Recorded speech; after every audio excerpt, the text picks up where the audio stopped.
Bonjour, c'est Nad pour CSS Media.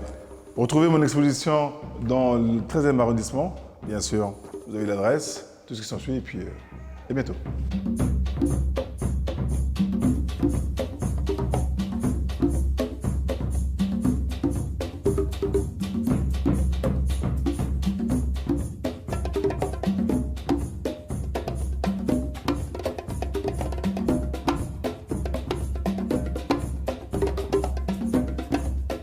J'ai voulu transmettre l'idée de la captivité mentale, physique, et au départ, je me suis inspiré de la traite négrière, en fait. Et c'est ce qui a poussé à mettre en place cette exposition.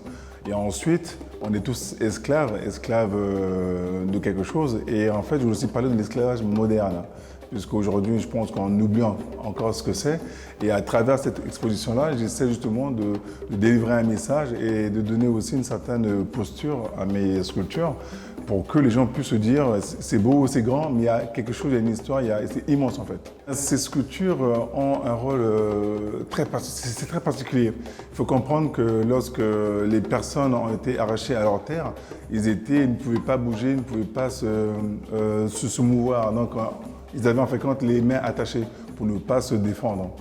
Et moi j'ai voulu en fait donner cette image-là et cette posture pour justement en fait montrer ce qui s'est passé avant.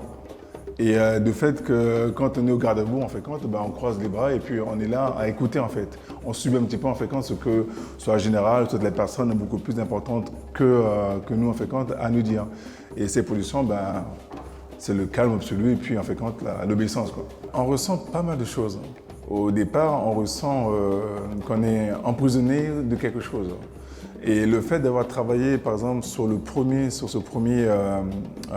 cette première sculpture, et à la base, je voulais donner un côté beaucoup plus dur que ça, par rapport à l'histoire. Et l'idée a évolué avec ma façon de travailler. Et je me suis dit, tiens, je demanderais plutôt en fait des couleurs parce que le moderne, en fait, c'est aussi ça, en fait. La liberté, c'est aussi coloré.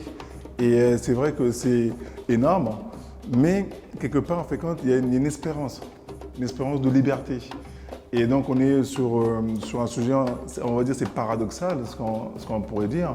Mais il est vrai qu'il faut savoir aussi que dans la captivité, il y a certaines personnes qui ont été en fuite, qui sont sortis en fait de cette captivité-là, de cet emprisonnement-là en fait.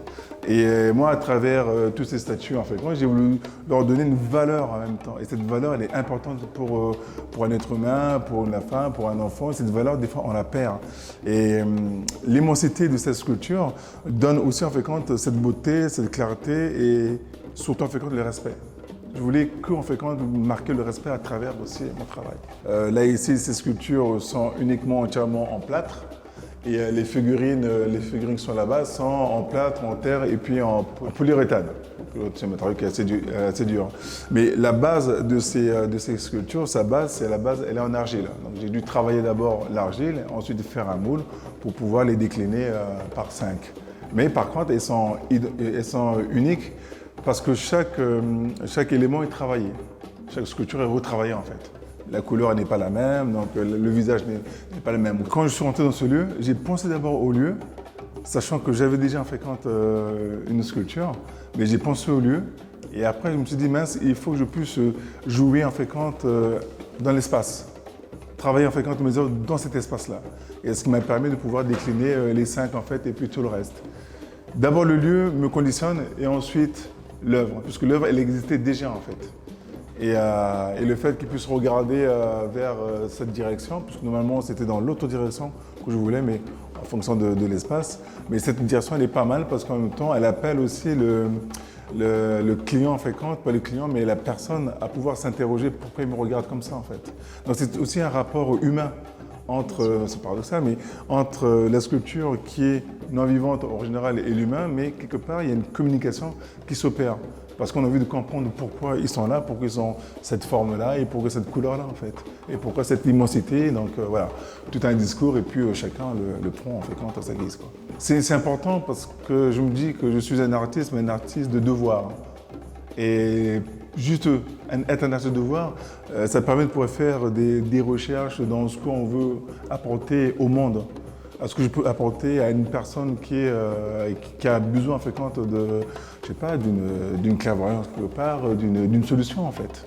C'est pour ça que je m'intéresse à tout ça. J'espère qu'il pourra voyager aussi loin que possible, étant donné que je veux faire de cette exposition une exposition itinérante. Et puis je voudrais commencer justement là où on a débarqué un petit peu nos confrères, par exemple à Nantes, à Bordeaux, enfin sur toute la côte ouest, même sud, méditerranéenne, française, et puis à l'étranger aussi, quoi. Donc l'idée en fait quand elle est là. En tout cas, cette exposition, elle est déjà établie et installée, et maintenant elle ne demande qu'à pouvoir sortir des frontières et puis se montrer, parce qu'ils ont besoin de se montrer en fait.